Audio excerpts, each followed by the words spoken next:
Palavra desta noite, queridos, de nossa despedida, por assim dizer, do culto da quinta-feira no ano de 2020,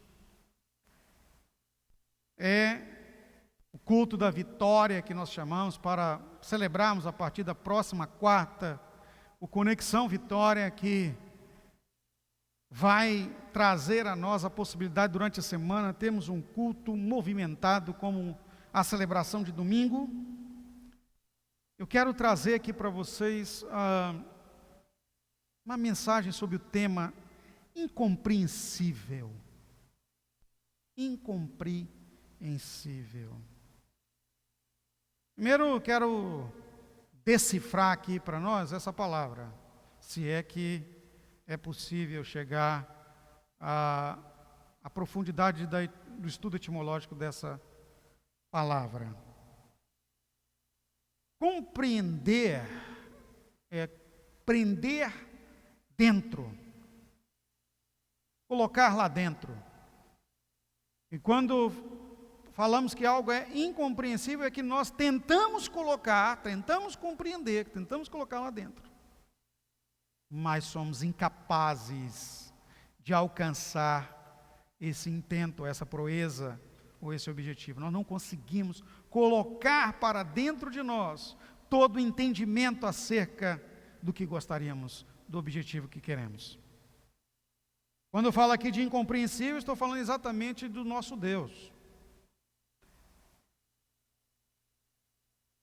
Por meio da sabedoria, da sapiência, do saber humano, é impossível compreender a Deus. E quando eu estou falando aqui essa incompreensão de Deus, eu estou falando do grande amor de Deus, que 1 João capítulo 4, verso 8, a palavra de Deus fala que Deus é amor. Estou falando do incompreensível amor.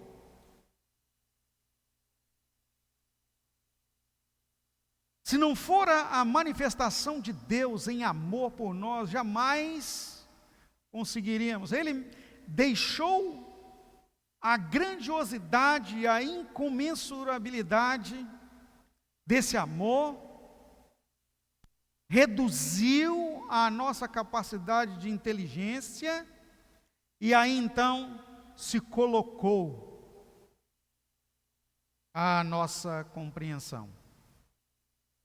Ou seja, Deus tornou-se pequeno como nós. Ele se diminuiu, embora não perdesse e não venha perder nunca a sua capacidade. Só Ele pode. Uma vez aqui brincando acerca disso, eu disse numa das mensagens há um tempo atrás, que só Deus pode se tornar como uma formiga. Mas nós não podemos. Uma vez eu assisti um filmezinho, tipo um desenho animado, e um menininho se tornou um tamanho de uma formiguinha, entrou lá dentro do formigueiro e passou a conviver com as formigas.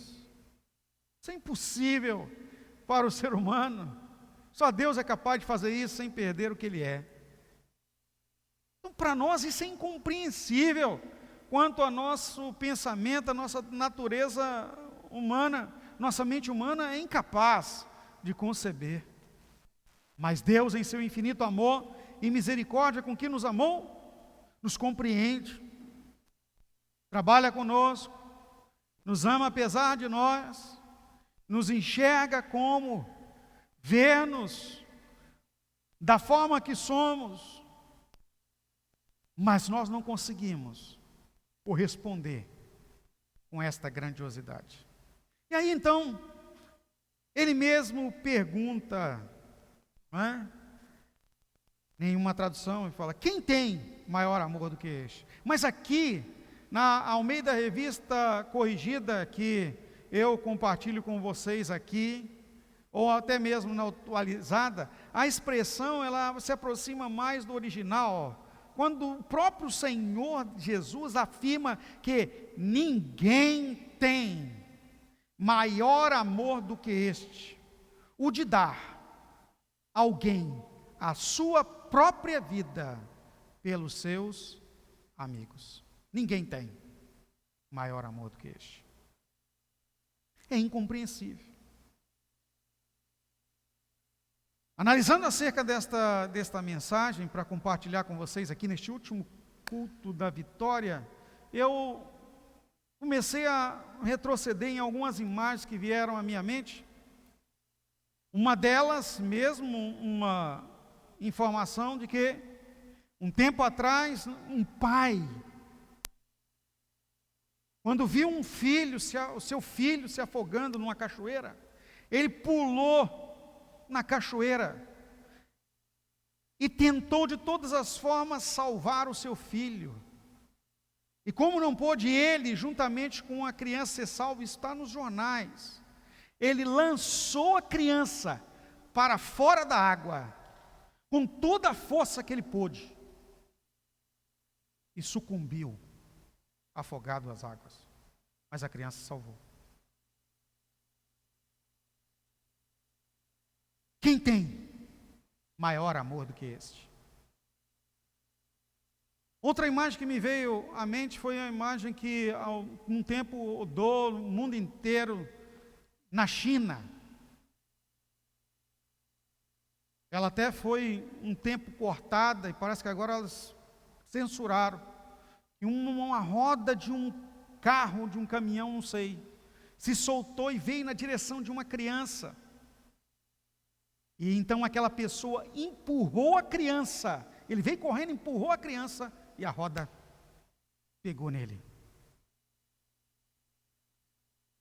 Quando eu vi essa reportagem na Rede Record, informava que foi o pai da criança que entrou na frente para ver se conseguia salvar o seu filho. Salvou a criança, mas não tem notícia da sua situação. Alguns podem confundir com aquele outro, né, que o pai foi rápido, né? A roda veio, ele puxou a criança, a roda passou. Isso foi legal, pelo menos não pegou nele.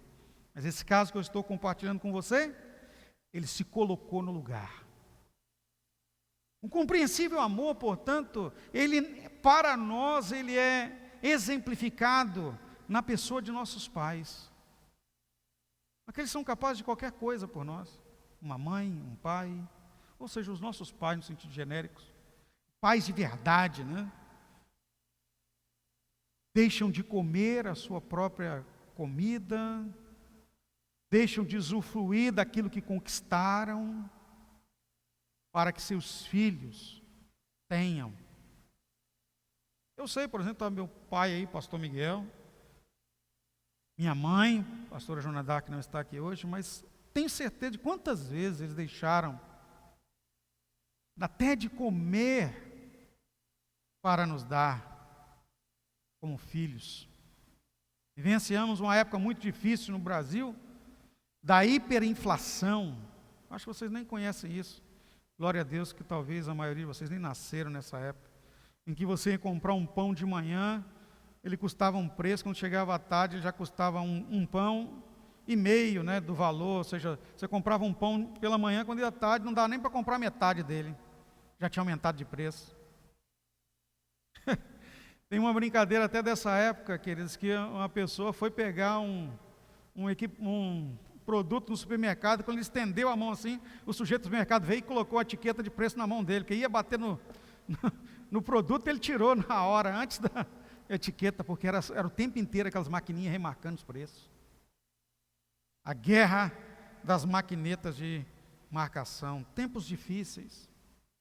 Mas o que Deus mostra aqui para nós é que o tempo difícil para os seus filhos, quando Ele manifesta o seu amor, se acaba. Meus irmãos, quando nós estamos no amor de Deus, na dependência do nosso Senhor, olha, toda e qualquer dificuldade se esvai, porque agora nós estamos na mão daquele que tudo pode. É incompreensível para nós, mas Ele faz acontecer o compreensível para nos socorrer. Quem tem um amor como este? Agora, há uma exigência para que nós venhamos a viver esse sobrenatural, esse incompreensível em nós.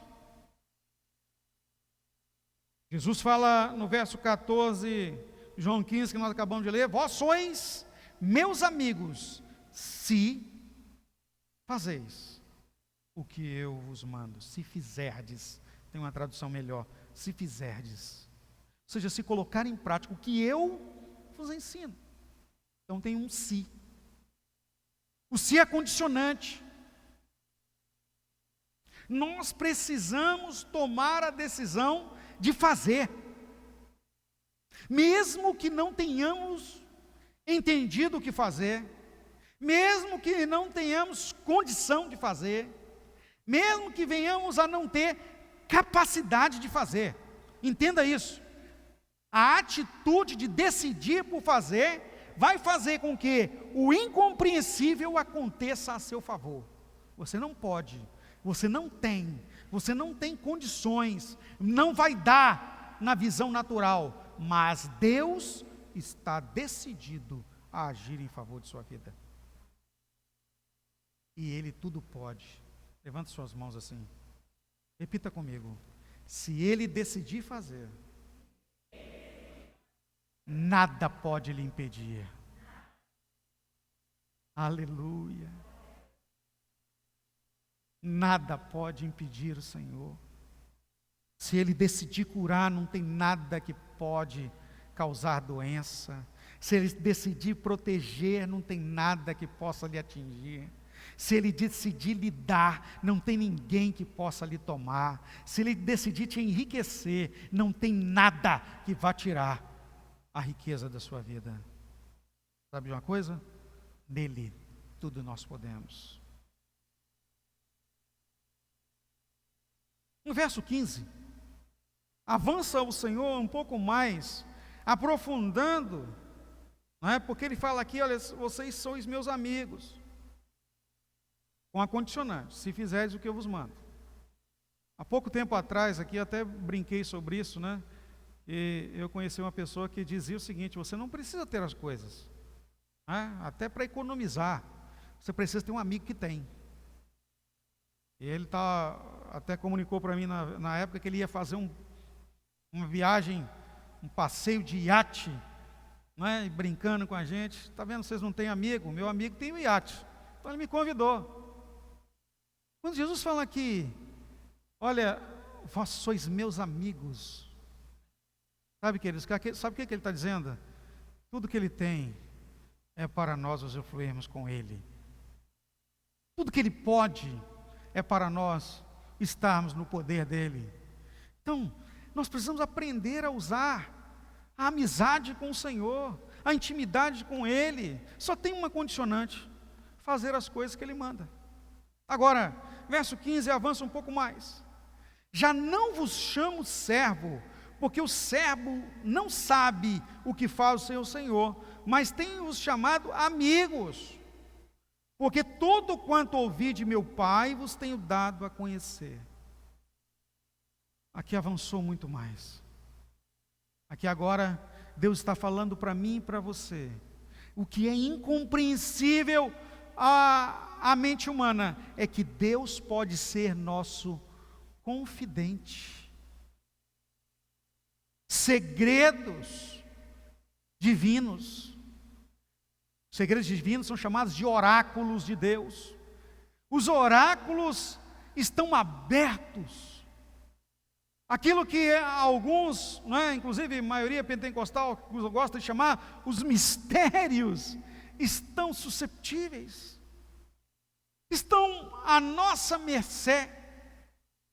O que nós precisamos, portanto, é investir em relacionamento íntimo, tirar tempo para investir nessa amizade, andar com o Senhor.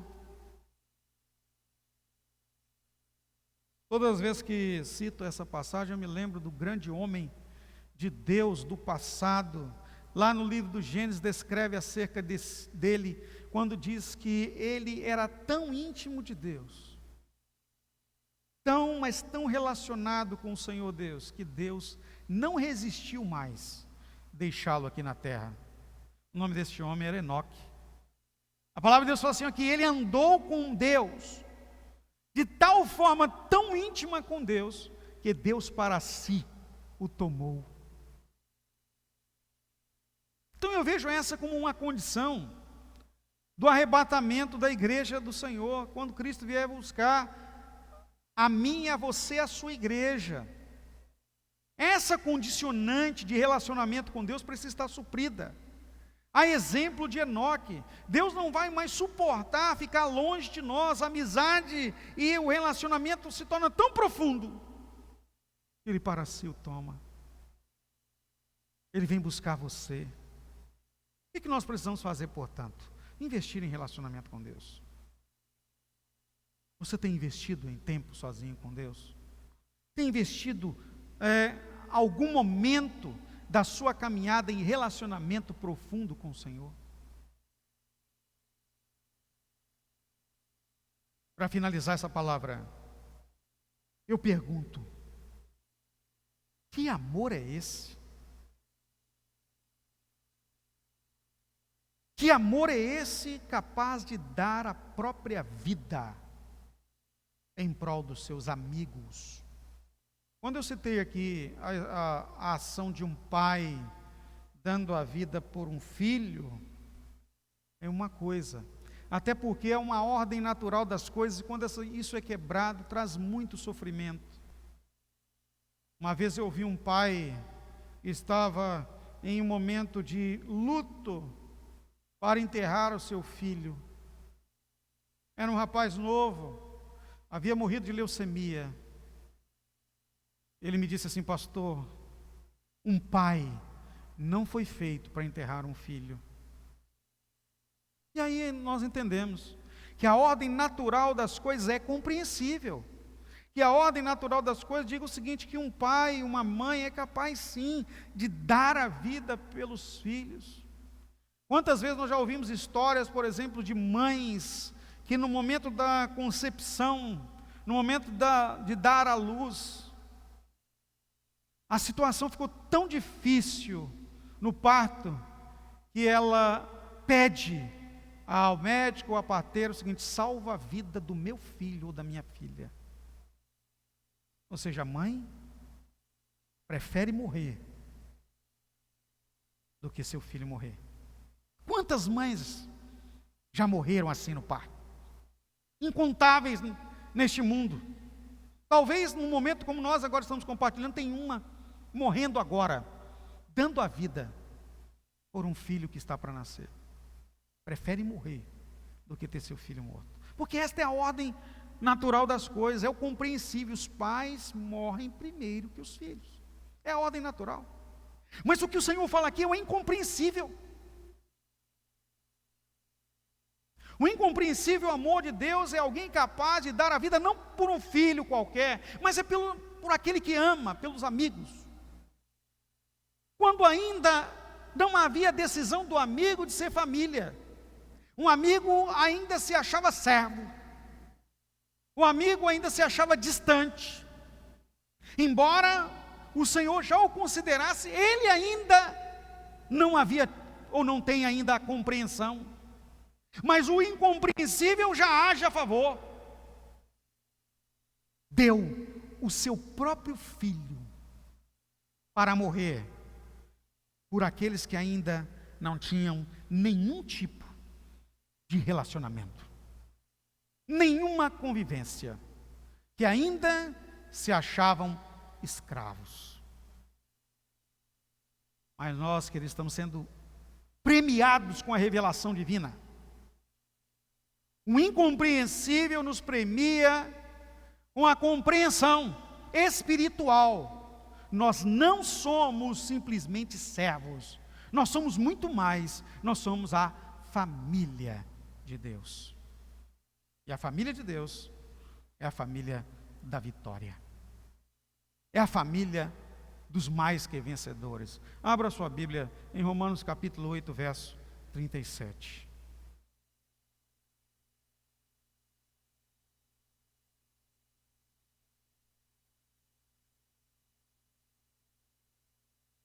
Quero finalizar essa palavra lendo com você essa passagem. Verso 37 diz: em todas estas coisas, porém, somos mais que vencedores por meio daquele que nos amou. Porque eu estou bem certo de que nem a morte, nem a vida, nem os anjos, nem os principados, nem as coisas do presente, nem as do futuro, nem os poderes, nem a altura, nem a profundidade, nem qualquer outra criatura poderá nos separar do amor de Deus que está em Cristo Jesus, o nosso Senhor. Aleluia. Que garantia tremenda, garantia gloriosa. O incompreensível garante, Ele nos premiou com um seguro de vida eterna. Nada pode te afetar, nada pode lhe alcançar, nada pode te afastar deste amor. Portanto, se nada pode nos afastar disso, vamos usufruir dele, vamos usufruir desta bênção, desta graça. E eu convido você agora, no nome de Jesus, a colocar de pé e a se dirigir mais uma vez a esse maravilhoso Deus do incompreensível e falar com Ele.